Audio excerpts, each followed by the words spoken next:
the Spurs News Podcast, your home for all things Tottenham Hotspur. Now, here are your hosts.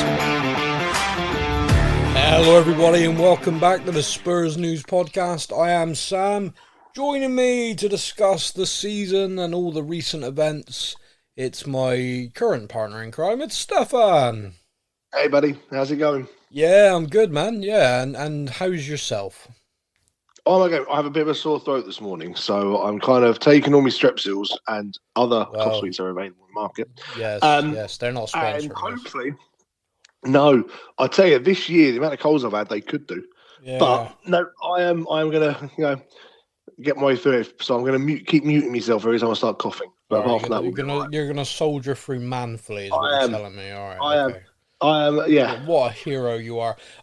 Just a very quick special mention. Matt wanted to join us for the last show. I think I said that in the last one. Unfortunately, he couldn't due to work.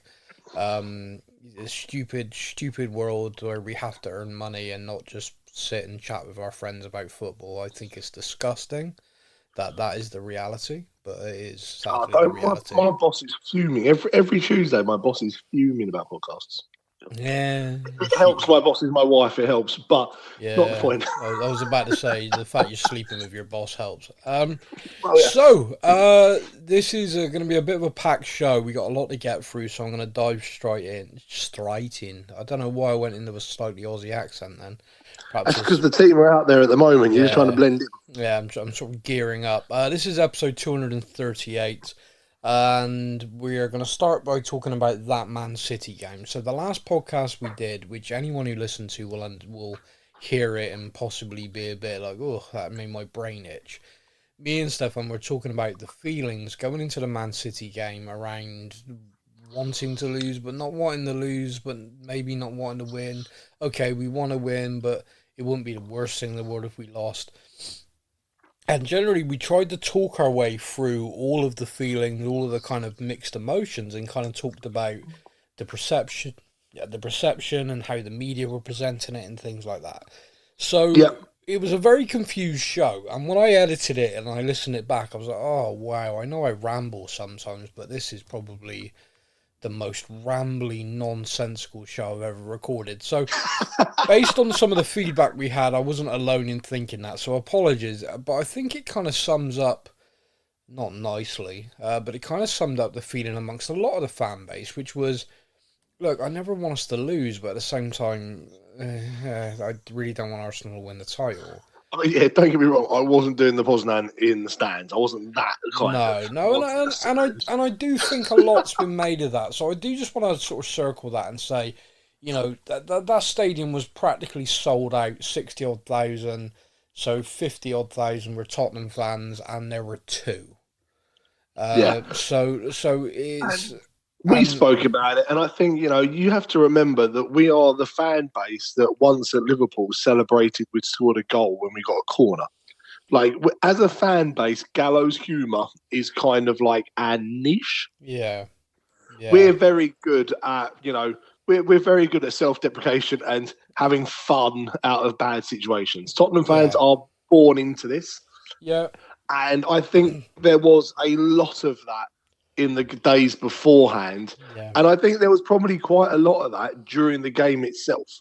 And the media has just taken it. And the bit that still makes me laugh the most is like the next couple of days, you look at any social media, or, you know, I listen to the TalkSport at work and stuff like that. Yeah. And all the Arsenal callers and stuff like that, and the Arsenal people online, it was as if the team fans had made the team lose. Yeah. Like, there seems to be this weird kind of agenda of the fact that because the fans weren't sure if we wanted to win or not, and the ramifications of it and all that, that meant that we personally as fans told the players how to play. And actually, the team played quite a good game of football. A couple of weeks ago, we had a podcast about fine margins. Like, there was quite a few in this game alone. Yeah, don't worry. And you know, the team went out to win, and unfortunately, we were beaten by probably the best team in the world at the moment. Yeah. But if you talk to an Arsenal fan, then we all threw it because the fans wanted us to lose, so therefore the players threw it. Yeah, it's a And nonsense. you got to sit there and you go, "Oh, my brain itches." Yeah, I mean, it's a nonsense. I mean, you only got to look at how well Vicario played. I mean, he made 3 saves off the top of my head, which were world class in that game. After mistakes, etc. I mean, Højbjerg was trying his best to play Man City, and bless him, he was doing his best for his old coach. And I mean, and Sonny went through. And unfortunately, I think that kind of encapsulates Sonny since the Asia Cup, which is just he has struggled. He has struggled to find his clinical best. He's still scoring, still getting assists, but you would normally put your house on that's a goal. Yeah, on the flip side, I mean, to make it look like you're trying and miss in that situation was incredible. I think he did a fun job. Yeah. I said that. Ryan, who listens to the podcast, he normally messages in. He sent me a message after that, and he was like, "I can't believe Son missed it." And I was like, "I can't believe you don't realise how much of a Spurs fan Son is." Like, come on, he made that look brilliant. Yeah, he made that look convincing. It's a weird one. Now, the reason why I want to discuss it, I mean, the game is what the game was. We actually put in a pretty good effort. But Man City are definitely still a step above us. If we had a striker on the pitch, I know this is going to sound like, oh, if only Harry Kane were here. But anyone who was a genuine striker, we'd have carried a goal threat in that game. I think we could have done something. But we didn't, we don't. It's something we need to address this summer. So moving on from the actual game part of it, the thing that kind of happened afterwards was the Ange Postecoglou post-match press conference. And he went into that steaming. He was furious. He was not happy. Prior to the game, he'd kind of completely nixed, poo-pooed, whatever you want to say, the idea that Tottenham fans within the stadium would want anything other than a Tottenham win. I think it became pretty apparent to him within 10, 15 minutes that the stadium atmosphere was different. It was just weird. It was on edge. It was quiet. It was eerie. It was kind of fans not really knowing how to feel, which is obviously we want to support our team. We love our team. And you only got to hear the natural reactions to when Tottenham did something, like nearly scored or something. There was a natural, come on, oh, hang on. Do we want this? And it was a very weird atmosphere. And I think that fed into Ange, it fed into the atmosphere around him. Bentancur got subbed and kicked 7 bells of shit out of a chair. Which was, he's a fiery guy, but that was still, I mean, it was over the line, really. That was, kicking a bottle, throwing down, having a bit of a tantrum, okay, whatever, you're wound up. But that was... But 4 or 5 stabs into the back of the chair. I felt particularly sorry for the young academy player who sat in the chair next to it, making the bench for like the second time in his career, thinking, oh, wow, this is what first team football's like. Okay, no, thank you. Like, the fans. Can I go back to the under-18s now? Yeah, there's more fun. Yeah, the fans are on edge, and this guy who's a bit of a mentor to me just kicked 7 bells of shit out of the chair. What do I say?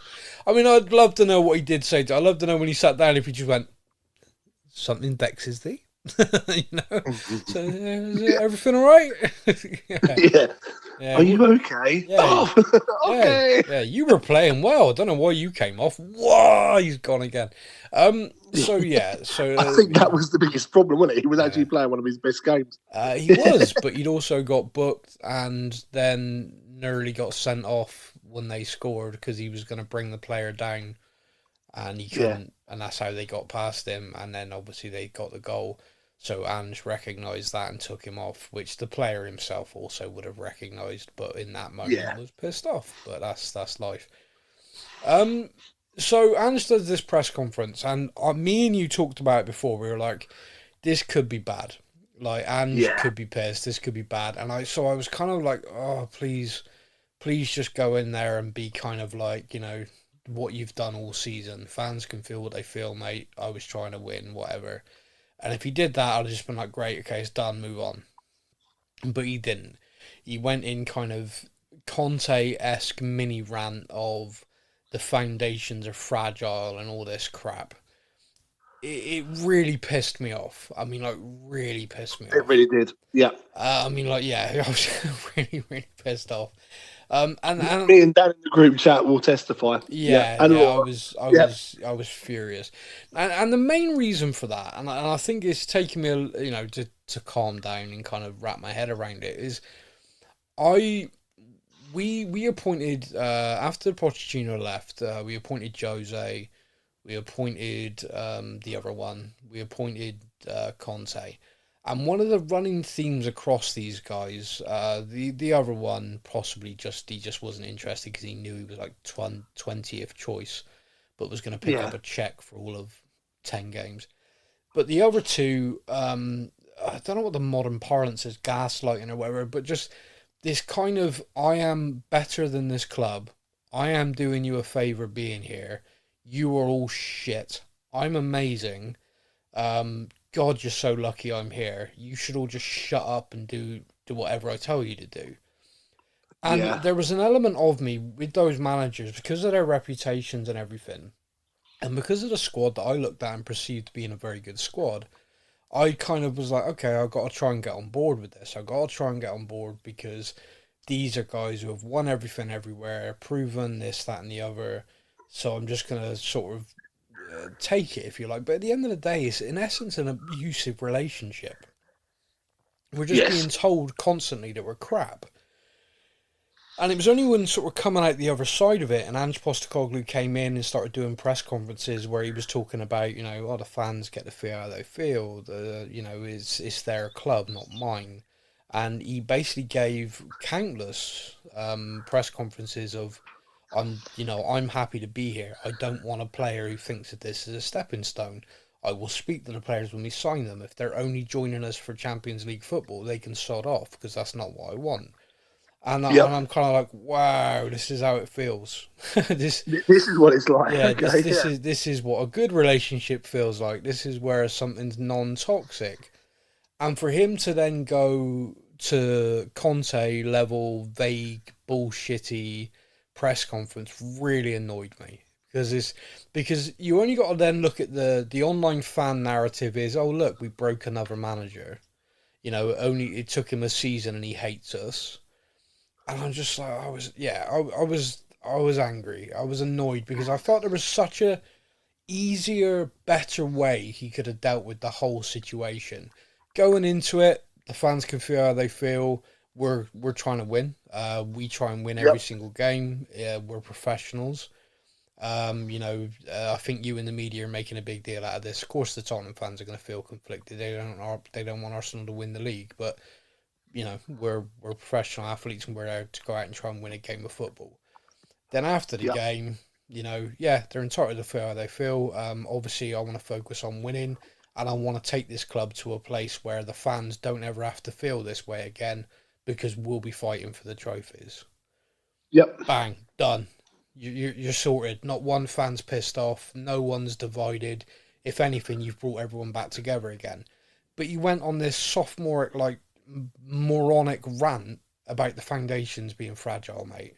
And then when he got asked about it, he wouldn't talk about it. He wouldn't elaborate. So it's this vague, nonsensical bullshit, basically, and that really aggravated. To the point I'm still annoyed now. Like he's done. He's done a couple of press conferences since, and he's not tried to dial it back, but he's obviously tried to get, his tone is a bit lighter, etc., etc. But he really has lost me over that. Because it's that kind of vague crap that I think, what does that achieve? What do the players think when they hear that? Oh, is he calling me fragile? Is he calling you fragile? Which one of us is fragile? What, are you having, and when you're the owners, when you're Daniel Levy, is he having a pop at you? 100%. But what does that do for the club? Absolutely nothing. No. What possible, if you've finished that game, and you've got this feeling in your head, there's something wrong here. Because all these rumours circulated, Ange was pissed off because in the build-up, Tottenham coaches and Tottenham people around the club were making jokes about fielding a youth team in the game.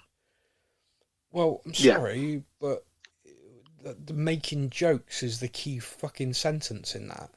And you can't tell me an Aussie doesn't have a sense of humour. And also, if he was that bothered by that, then take those people to one side and be, oi, no, that's not what we fucking do here. You don't that's not the mentality. Yeah, you don't go into a press conference and make vague-ass remarks and then refuse to elaborate on them. You know, I'd almost feel better if you went in there and went, do you know what, this week's been hell for me because even Daniel Levy, the owner of this bloody club, didn't care about winning and has set this. Do you know what I mean? Go in and actually say it. If that's what's happened, that's what's annoyed you, go in there and say it. So no one's under any doubt. The speculation isn't speculation, it's fact. This is what's going on. The owner of this club cared more about Arsenal not winning than Tottenham getting fourth.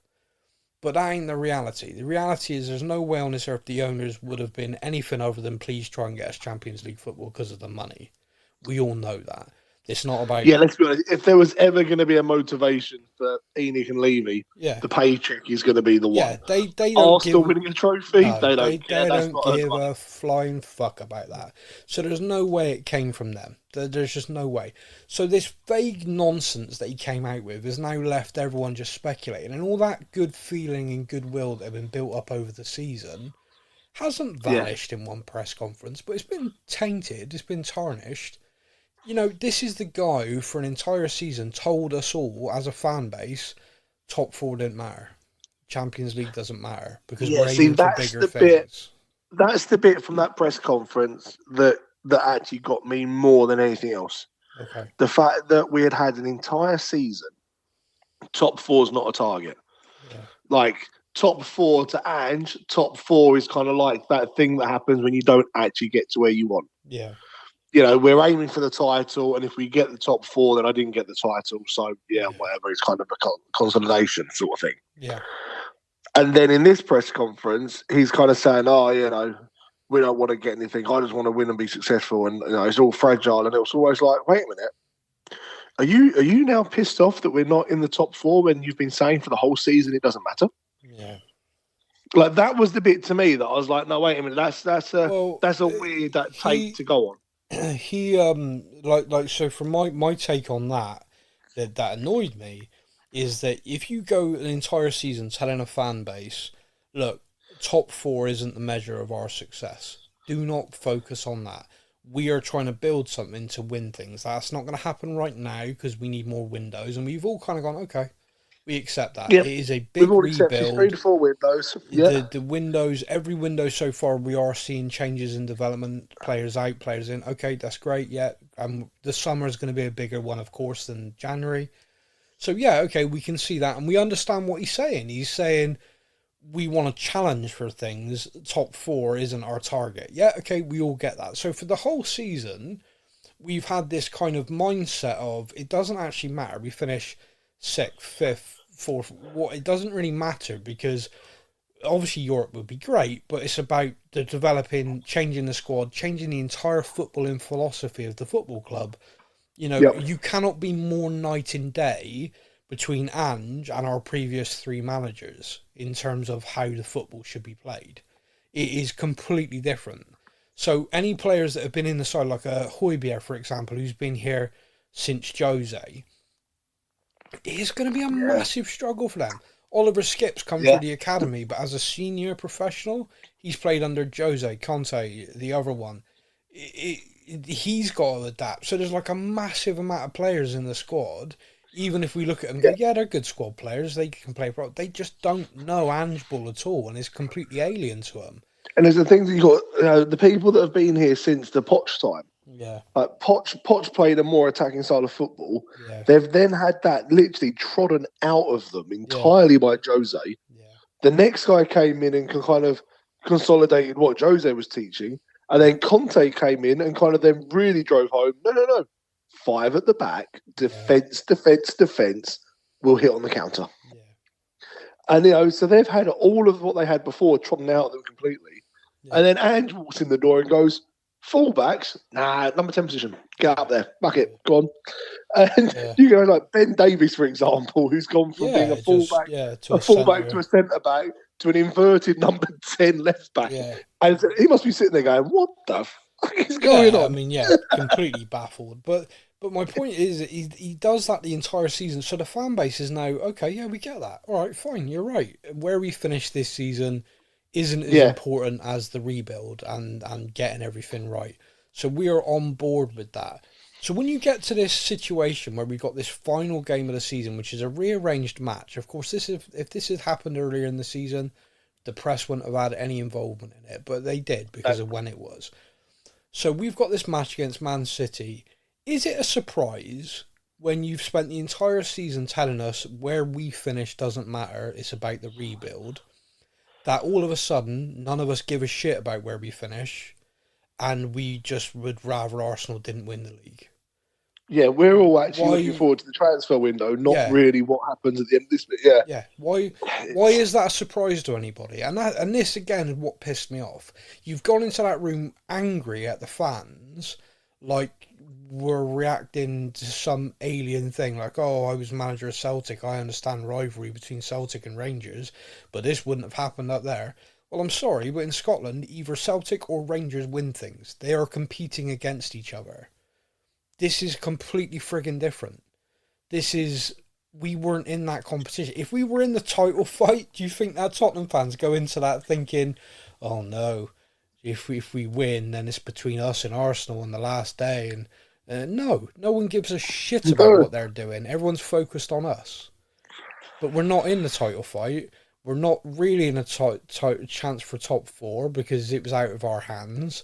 And we are in a position where it's kind of like, oh, okay, well, we've been told in the entire season it doesn't matter where we finish. It's about the rebuild. So why would we care if we lost? Why would we care? The only good thing that can come out of this game is Arsenal not winning the title. And as it went on to be, Man City did beat us. We did put up a hell of a fight, in my opinion. And Manchester City then went on to beat West Ham on the last day. So Manchester City are champions. Arsenal did finish second to them. Did very well this season. I'll compliment them on that. But following our game, the Arsenal fans shifted from supporting Spurs for a night to wanting West Ham to win. And it was kind of interesting to me, the West Ham fans' reaction to that. There was a tweet from Piers Morgan went out about how West Ham should try and win for Declan Rice. Oh my God, I saw so many of those tweets. And the replies... You owe it to Declan. Fuck off. And replies from West Ham fans was kind of universal. We're going to bathe in your tears when Man City dick us 6-0. Yeah. Did you, just out of interest, mate, because it was universal, like West Ham fans across the board. And by the way, during the game, West Ham fans were singing anti-Arsenal songs and were also then joining in with the title celebrations and Are You Watching Arsenal, okay? Yep. Did you see much media coverage about how West Ham clearly threw the game or wanted to throw the game or their fans? Did you see anyone attacking them for their weak mentality? Absolutely nothing. Nope. Bullshit, isn't it? Funny that, isn't it? Yeah. I think every fan base at times feels as if the media's got an agenda. I think we are the only fan base that can generally point to evidence. And go, well, how about last week? That's literally in the space of, 5 days. The exact same situation. Exactly the same. Yeah, Two not London mentioned clubs. anywhere. And it's not mentioned anywhere. And no one's covering it. No one cares. No one's showing the footage of the West Ham fans celebrating. No one cares.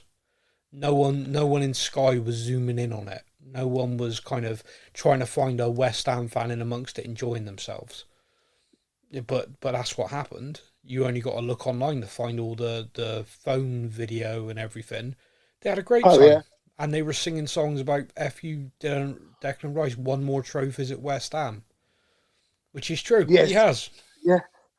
I think that was actually my favourite chant of the weekend was the Declan one more here. Yeah. Yeah. So, to me, I'm going to draw a line under it, but the Ange Postecoglou thing did piss me off. It pissed me off because I felt like for the entire season he'd kind of built this camaraderie and brought everybody in just to then go on this Conte-esque rant. Don't get me wrong, there's definitely going to be people out there going, oh, what did he say that was wrong? Yeah, all right. A lot, actually, because he didn't actually say anything. He just made vague-ass, stupid remarks. if he'd gone into some sort of detail in that press conference, I might not have liked it and thought it was unprofessional, but I'd go, yeah, all right, yeah, okay, I get that. Yeah. Like the Conte rant, a lot of what he said was very accurate, but that doesn't mean it's the right thing to do. It doesn't mean it's the professional thing to do. And surely even the most Conte backing, diehard, one-eyed fan must realise he would just wanted to get sacked. Yes. Like literally, he went into that press conference with a view of I'll get sacked here and make my money. Yeah, I'm done. Yeah, I'm done. I Yeah. don't want to be here. He left that press conference that day and got on a plane and went home. He had no intention of coming back to work. It's like this mad kind of thing. And look, I can be sympathetic to the situation he was in and all the things that went wrong. But he did that. That's him. That's a toxic trait that he has. And like I said, I was fed up after all those managers are just basically calling us shit constantly. And you're not good enough. And I'm amazing and you're rubbish. It's like, Yeah. oh, Jesus, we finally got a manager who actually looks at us and goes, oh, you know, I've worked really hard my entire career. I'm at a really big club and this is great. I'm here. I'm happy to be here. And I want players who are happy to be here. And I'm just kind of like, oh, wow, this is so refreshing. This is amazing. And then to get to the end of the season, him turn around and basically do a very similar thing did piss me off. Yeah. I underestimated the task when I got here and stuff. And you're like, oh, shit. Yeah, Yeah. exactly. Here we go again. So I am annoyed about that. And it is annoying. This is the definition of annoying. Because I wanted to go into the summer with a kind of that season's done. What a good first season. Here comes the crazy transfer window. It's going to be interesting to see what we do. There's so many rumours and so much stuff flying around already because we're trying to do stuff quickly. Yes. We did sign off with a win though. So on the pitch, we did sign off with a 3-0 victory over Sheffield United at Bramall Lane. Sheffield United get relegated, conceding the most goals in Premier League history, even when the division had more teams in it. So Sheffield United offered nothing this year to the Premier League, which is it's one of those ones where they've gone down, and I can't see many of their players being touted by Premier League clubs. no. Every now, like normally, 3 teams go down. And then, like, the vultures swoop in. So, Leicester went down. We went straight in and got Maddison. Yep. Or, teams go down. Their best players normally get picked off by top flight teams because, all right, your team went down, but you had a good performance. You proved you can play at this level. But, I mean, there's a couple of players in Burnley. I mean, Ross Barkley, for example, at Luton. He's going to come back, had a good season. I'm sure he's going to get picked up by someone. Yeah. Burnley have got a couple of players in there that had fairly decent seasons. Might get picked up by someone. Might stay with the Vincent Kompany kind of transformation of the club. Maybe. Greatly depends if Kompany stays there. He's being linked with a few jobs. Yeah, so that would be interesting. Sheffield United, they've gone down and everyone's kind of gone, were you here? Yeah. You were up here, weren't you? Yeah, I forgot about that. Yeah. Yeah, it was ridiculous, really. So the season as a whole, for me, if I'm sort of looking back over it, was just a strange one. It started sort of electric, where we were playing the best football we'd seen in years, but moreover, we were getting really good results as well. The first 10 games unbeaten, etc. And just playing a brand of football which really took the league by storm. We had a terrible, horrific night against Chelsea at the Tottenham Hotspur Stadium. Of all the teams and all the managers for that to happen against, that was my nightmare. And it came true. And that was like game week 11 or whatever it was. I don't feel like our season got back after that at all. Like, I genuinely feel like after that, you could look at our form guide and it was like, win, loss, draw, win, loss, draw. It just, for me, we never managed to put together a run again and never really managed to get back to Ange ball for a full 90 minutes again. Now, you can look at that and you can certainly see why that could be. So the start of the season, everyone's fit, everyone's got there. You got the squad. You got the likes of Solomon and Perisic on the bench who are coming on and making an impact in every game. I think Solomon Yeah. came off the bench 4 times, got 2 assists. Perisic the same. Yeah, they were two players. Actually, Perisic more than anything that I think was the most disappointing this season because of that injury. Yeah. I genuinely think he would have had a fantastic season playing as a forward. Yeah, no, I agree. I think he would have as well. I think he'd have had a very good year under Ange playing that role, very experienced, and had the legs to actually play that role rather than trying to play a wing back in the Premier League, which never worked. No, so, I just had a look. You were saying about the after the Chelsea game, the kind of form. Yeah. You sent me a picture the other day about it, and I just looked, and it was like, after Chelsea, it was like 3 losses, a draw, a win, and then 2 losses, a win, a draw, a loss, a win. It was like, oh my God, it never kind of got back to a level ground after that. No, it didn't. No, it was absolute garbage. It just, I say absolute garbage. We had lots of very good games. We had lots of good performances, but we had total disruption through injury, suspensions, Asia Cup, AFCON, and it just felt like we never really managed to get the team back together. And by the time we did, by the time we had players coming back, we then had this situation where, well, they're kind of coming back from injury and are struggling to get back up to speed. You got the guys who went away and have come back are kind of went away and come back and are trying to get back up to speed. So although we're fielding that strongest team again, they're not the strongest team because they're kind of all over the place. They're all at like different fitness levels and stuff, and it was you could just see that it wasn't clicking the same way it did before. And Maddison didn't have another high, proper good run of form until really the last 3 games of the season. I was about to say, the last 2 games probably looked very good. 3, maybe. You're right. And of course, the other aspect as well is the players who dug in and were there non-stop then looked jaded. They looked knackered. Pedro Porro and Destiny Udogie. I mean, Udogie literally ran himself into the ground to the point he picked up an injury and is going to miss the Euros for his country. And Pedro Porro got kind of a second wind the last couple of weeks, but has looked done in for like the previous 10 games. Because we've got this inability in the squad to rotate with good options. Anyway, look, this isn't a personal attack on anyone, but the drop-off in performance in the Ange system from Porro to Emerson Royale was massive. In Ange's system, the drop was huge.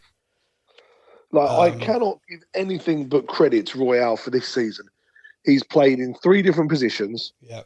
I genuinely believe he has played his absolute best football whenever he has been asked to play.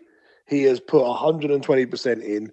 He gives everything. He's not a player that's sulked. He's been a good professional around the club. All the social media stuff you see, he's always in the middle, laughing, joking, the morale, the vibes, everything. Yeah.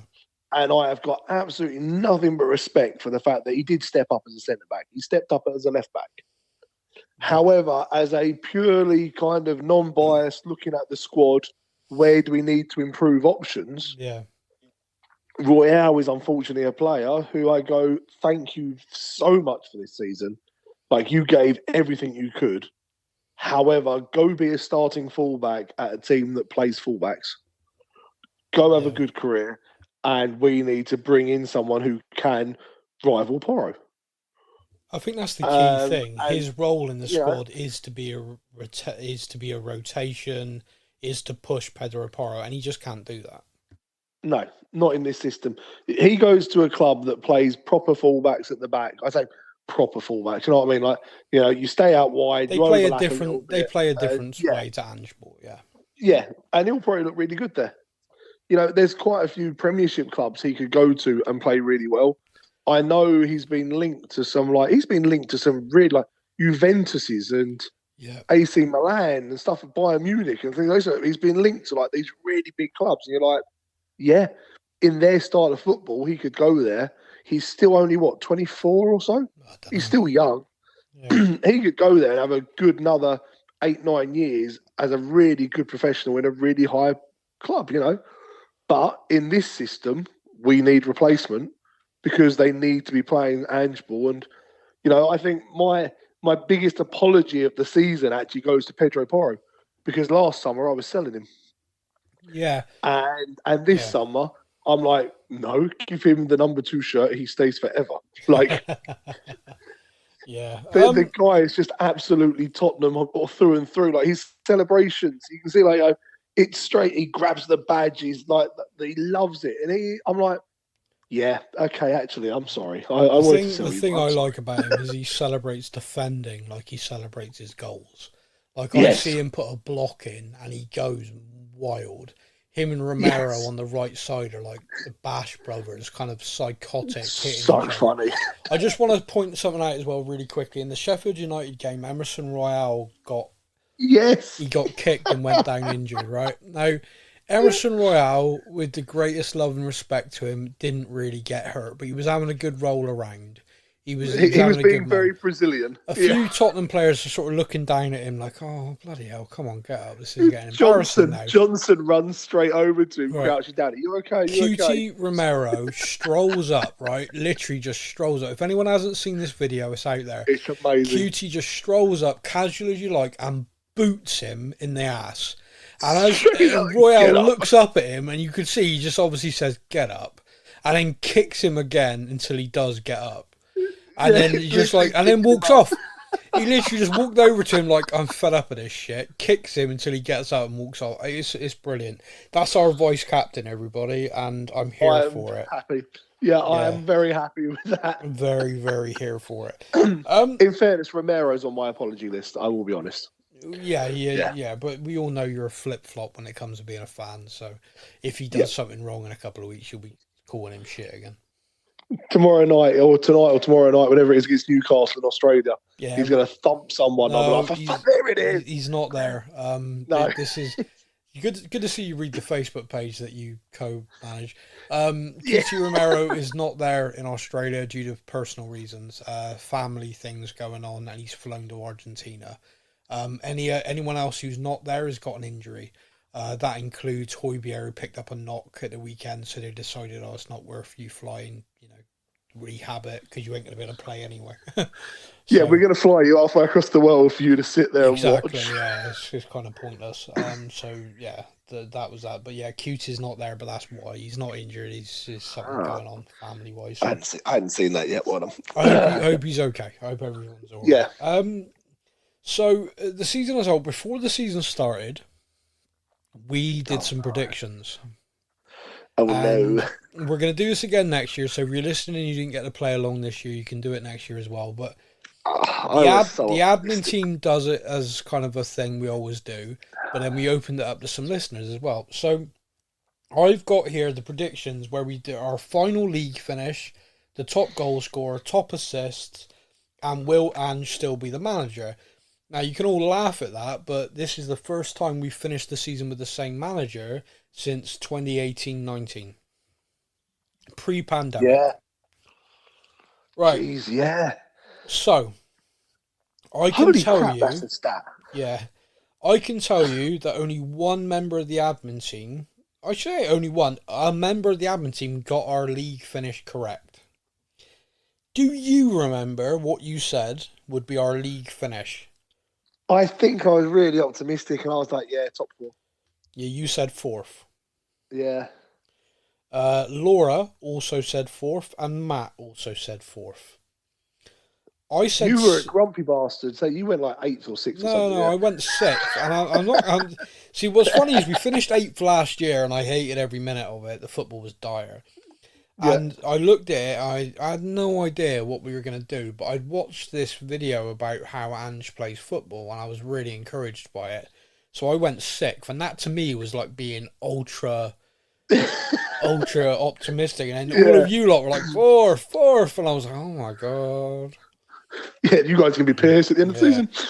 So the person who got it bang on was Polynesian Dan, who said 5th. Oh, that's going to be painful. However, to make me feel better, the top goal scorer prediction from that particular Polynesian Dan was Richarlison. Oh, bless him. Do you know who our top goal scorer was? It was Sonny, wasn't it? Do you know who you predicted? I'm hoping I put Son. You did, yes. Yay! All of us said Son except for Dan, who said Richarlison. Now, when it Bless comes him. to assists, it's quite funny. I bet we all put Madison, didn't we? We all put Maddison, all of us. I'm going to say due to his injuries, it wasn't Maddison. But we actually have two players on 10 assists for the season. Do you know who they are?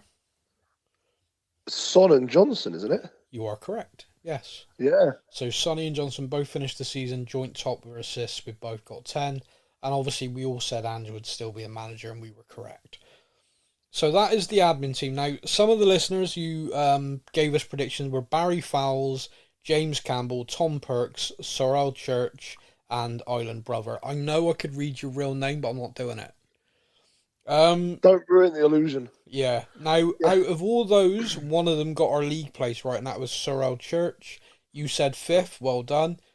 You, however, did say Richie would be top goal scorer and Solomon would get the most assists. So, you know, you did well with 5th, but and there's no bragging rights there.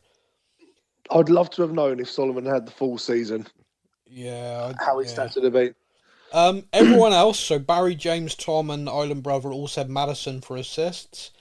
All of them also said Sonny for top goal scorer. So you all got top goal scorer. Well done. Island Brother predicted we would finish 3rd. Tom Perks and Barry and Tom both said 4th. James Campbell said 2nd. Yeah, see, I love Island Brothers' optimism. That guy is snorting something. Whoa! 2nd! That was never going to happen. That escalated so fast. Yes, and by that he means Vicks Vapor Rub or something like that. Not Colombian marching powder. So, no. Feige said we can't talk about that. Do you want to build a snowman? Yes! Anyway, that's total tangent. Hopefully someone will laugh at that. So there we go. That was the predictions. We're going to do it again next year, so dive in when we announce it. Now, when it comes to this podcast, it's a bit of a strange thing because we obviously have the Euros, and a few people asked us if we do podcast during the Euros, but then a lot of people were just like, nah. Nah, I'm done listening to you. Yeah, you don't know what, I need a break from your voice for a while. From our point of view as well, it's also good to have a break to come back fully recharged for the new season. However, the one thing is this is Spurs News Podcast, and over the summer there will undoubtedly be transfers, there will undoubtedly be news with stuff going on. Yes, it is very difficult, however, to predict when that will be. It's very difficult for us to go, hey, we'll do a show on this date and this date to bring you up to date with everything and give our opinions, because we could literally set a date and be like, yeah, so everyone's on holiday. A couple of the lads got nice tans. Regulon's just posted a picture. He's not left yet. Yeah, he's still here. He's a nice lad. So-and-so's got engaged. Congratulations. So-and-so's got another kid on the way, scoring on and off the pitch. Anyway, we're Romero. bored. Yeah, there's nothing. Oh, yeah. Cute Romero did announce that his missus is expecting their second child, so that's nice. See, I did all that as a joke and then brought it back to an actual real thing. So it's difficult to say exactly if there's any sort of schedule. So what we're going to do is we're going to look to see what happens. And then if there is a, hey, we should really talk about this needs airing, we will of course do a show during the summer and go for it. Oh my God, Mbappe's turned down Real Madrid. He's coming to sign for Ange. Let's podcast. Yeah. Yeah. Do you know he's in talks with Man City? Serious? Yeah, this is no joke now. This is a genuine thing. 2 weeks ago, his representatives and Manchester City group were in discussions, and Pep Guardiola got asked about it in a press conference, and he just said, "Oh, he's a good player." Which is basically what he said about Haaland. I thought that was done deal to Madrid. I think it still could be. Don't get me wrong. I think it still could be, but if they sign him, do you reckon we can get Grealish cheap? No. I think Jack Grealish will only go to one club if he leaves Man City, and that's Aston Villa, who are in the Champions League. And the reason why that deal will get done is because deals like that are done on instalments. and Villa be able just to go, okay, well, you've paid 40 million so far. We'll wipe the 60 million off that we owe you, that you owe us, and we'll give you 20 million for him. Yeah. And Man City only lose a little bit, and the player gets to go back to the club he loves and play in the Champions League for the club he loves, which I think is the reality of what might happen. Man City have got their eyes on a couple of people at Crystal Palace. Most of the Premiership, though, yeah. That's an interesting one with Palace, because they've managed to quite quietly put together a very strong 11, probably not a strong 12, but a very strong 11, with a very astute manager playing a very good brand of football. Got themselves top 10 finish. But it's going to be interesting because a couple of I think 2, maybe 3 of the players there are very much on the radar of the top 4 sides. I know we like a couple of them as well, but I just think we're priced out when it comes to Palace because we don't have a very good relationship with them when it comes to transfers at all. Which is a shame because there's a couple of players there that I think we do quite well in our squad. Without a doubt, I think they do well anywhere. But our relationship with, I mean, I cannot think of the last time we signed a player from Crystal Palace. No, it's a fair point, actually. I can tell you the last time we tried with Zaha, and it became an absolute friggin' nightmare. But I cannot tell you the last time we did any business at all with Palace. No, Either way, by the way, them buying from us. Yeah. It is a relationship that is not good. Therefore, yeah. It's not strange, really. Leave is an ass. I mean, he's well, our that ass. Is true. He did offer four bobbleheads and a bag of Haribo for Zaha. So, Oh, he didn't put the Haribo in. Jesus, man. Don't get crazy. It was a Jermaine Genius bobblehead, an Edgar David signed photo, and, you know, a bit of nod David Bentley's left boot. Yeah. I'll throw in a Bentley. What, David? No, the car. Yeah. So it is I mean, there's a few players at a few clubs, unfortunately, I kind of rule out in my head. I could be wrong, which would be wonderful, but I kind of rule them out when we're linked to them, so I'm like, we don't do business with them. It's why the Chelsea Conor Gallagher rumour is just, like, mind-blowing to me. Here is a guy who is Chelsea through and through. He's unashamedly that. He's wore the captain's armband for the majority of this season for them. He's played the majority of games for them. And played well. And played well for the mass majority. Pochettino clearly likes him. Pochettino clearly is going to be staying there. The revival they've had under him. See, that's what I kept telling everyone. I want them to fire him because if he stays, he'll do a good job. Really annoying. At the end of the season, it started coming together. But this week, he has got the talks with the owner. Yeah. And after his last press conference of how, the manager and the staff have to be happy as well as the players and the chairman, I genuinely do not know what will happen in that meeting. Nothing. He's just talking shit. He ain't going to quit, is he? He's on a 5-year contract earning silly money. If they fire him, he gets a massive payoff. If he quits, he gets nothing. Come on. Come on now. Point. Come on, play the game. Fair point. He's just deflecting the media from, are you going to get fired? Well, I could quit. What? Well, I could. I could. I'm not a freaking idiot. I could win the lottery tonight. It's not going to happen. Oh, that'd be nice. That'd be lovely. So like I said, it's a strange thing going forward. It is a strange situation. The links to the players, the Conor Gallagher thing, is not going away. Now, typically with rumours like that, they get killed off when a player or their representative will say to the press, look, that ain't going to happen. You know that, right? Tottenham might have held an interest. We might have said, okay, but we're happy here, so go away. The reason that rumour is not dying is because Chelsea and Conor Gallagher's contract talks have completely broken down. So the club, Chelsea, are currently trying to find any way they can to get around the sustainability rules. Yeah. I think it's disgusting what they're being allowed to do, where they are literally selling assets from their left hand to their right hand to avoid sanctions. And I don't think it should be allowed. But currently, in the rule set, as far as I can read, there's nothing against it.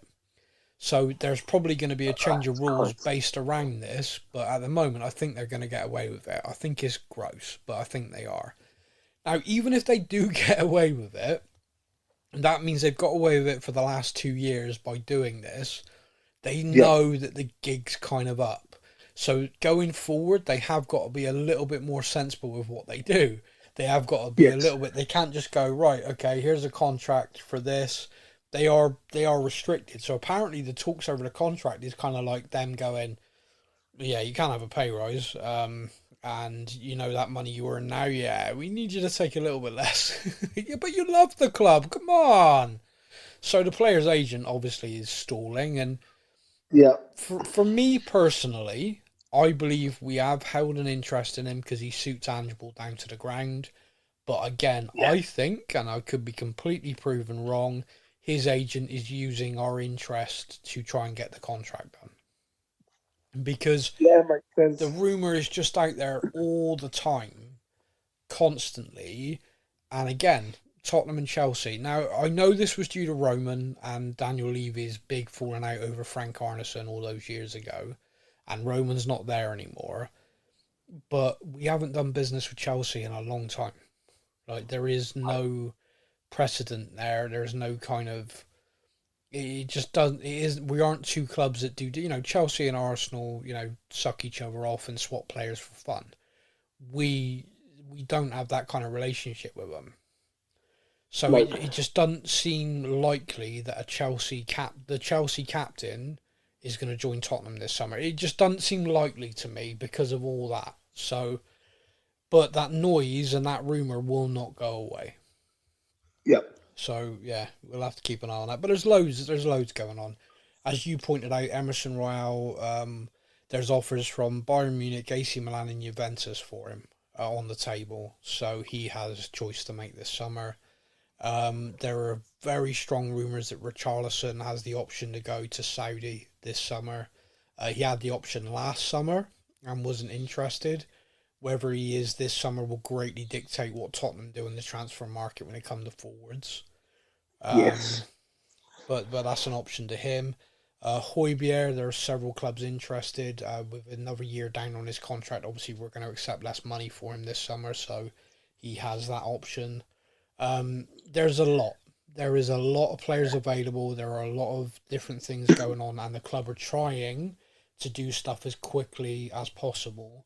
Which again, I'll give you an example of how differently the club are operating now under the new stewardship of the football inside.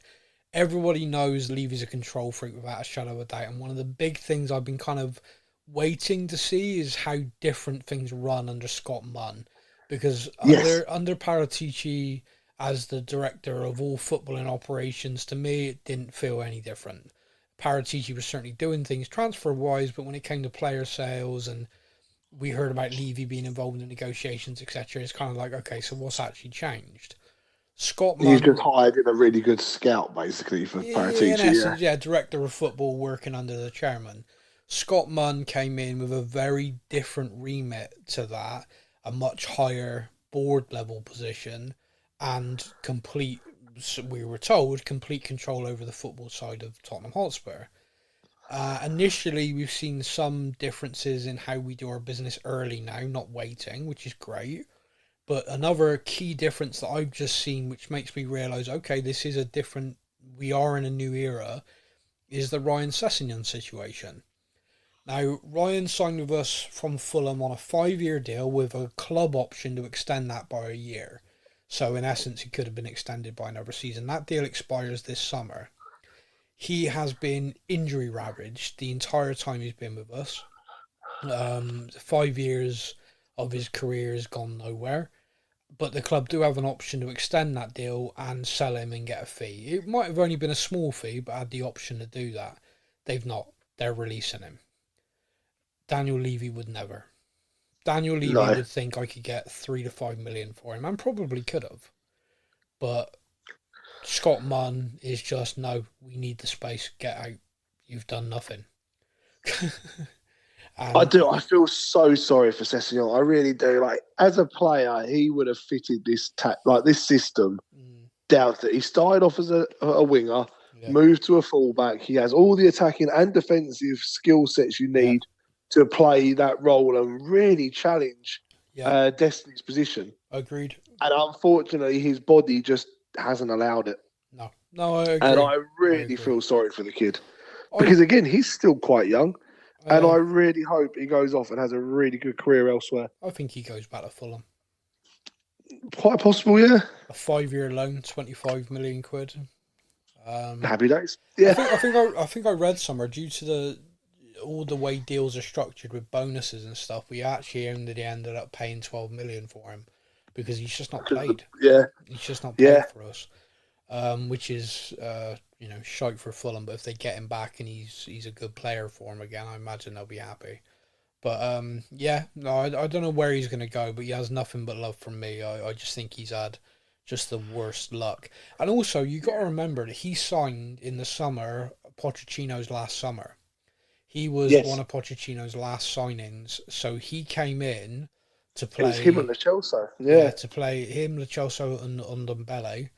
And he came in on. So those three signings that summer have all worked out really well for the club. God, yeah. Lo Celso's been there 5 years and just made 100 appearances. Yeah. Ndombele has won 2 league titles and played about 4 minutes of actual good football for us. Yeah. And Ryan Sessegnon's been injured for 4 years. He's won the titles elsewhere. Just want to make sure. Yeah. Just make sure Steph's not hit his head. He's aware that he's won one in Italy and one in Turkey whilst being on the bench. Yeah, look, there's a lot to clear out, but I just think that is a great illustration of how the club have changed. Now, of course, that's a rumour currently. If in the next couple of weeks you see that Sessegnon's deal has been extended and the club are looking to sell him, then we'll know that Scott Munn doesn't have the authority. We're hoping he does. Daniel Levy's gone, oi! Yeah, I can get 50p for him, and that's 50p better off. But yeah, for me, it's kind of like a look, kid, it ain't worked out here. You go with all our best wishes, get fit, get well, get a career back somewhere. It's one of those things where you almost want to say to him, look, go play abroad, go play in like a warmer climate. You'll do fine. But I think he'll probably go back to Fulham. I think Fulham would take him back in a heartbeat. The fans would welcome him back. And hopefully he can resurrect his career because he's a talented lad. Just definitely awful injuries. So yeah, we've got a lot to go forward and talk about in the summer, no doubt. Keep an eye on the social media because when we are going to put together a show, we'll let you know. But failing that, episodes of this podcast will resume obviously 1 week out from the new season like it normally does, where we'll do a preview show. And then we'll dive into our weekly discussions as per normal. Is there anything else you wanted to discuss on this final show, my friend? I was going to ask you, who was your signing of the season? Oh, that's difficult. End of season awards. Go on. Van der Ven. Yeah, I can't argue with that one. Yeah, I think signing of the season, Van der Ven. I think most improved, I'd give Pedro Porro. I know we only really saw a cameo of him last year in a weird kind of hybrid role because we were in between managers like always. But this season, like any doubts I had have got obliterated. Love the guy. He's brilliant. Yeah.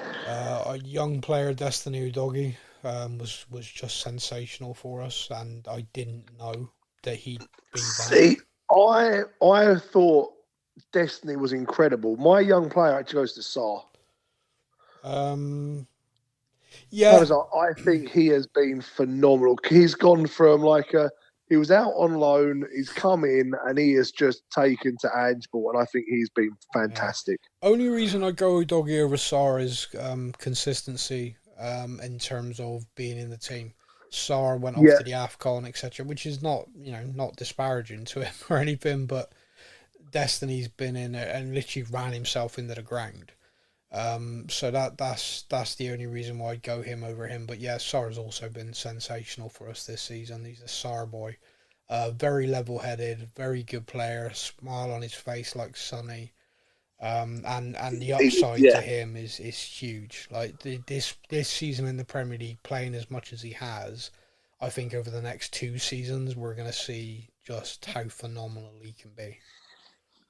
Agreed. Yeah. Okay. Massive thank you to everybody for listening for this week and throughout the entire season. We really do appreciate it. We really appreciate everyone who gets in touch as well. And feel free to, throughout the summer, you can email sam@spursnews.co.uk and you'll get me and the team. And, so if you want to speak to Stefan, to Matt, to Laura, to Polynesian Dan, just say it in that email and I'll obviously pass it on and get a reply for you. If you want to send us requests for Laura's OnlyFans links, I've got to tell you it's only available for a couple more weeks because the beautiful lady that she is getting married.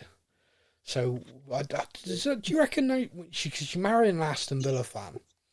Do you reckon like next season I got to be nicer to her because she's like a married woman then, or can I just carry on making jokes?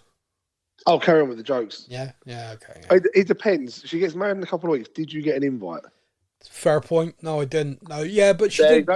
Carry on. She did explain it to me that it would be really confusing for her to have me there because of the clear and obvious sexual attraction she has for me, and so she just didn't want me at the wedding because she didn't want to have those doubts creep into her mind.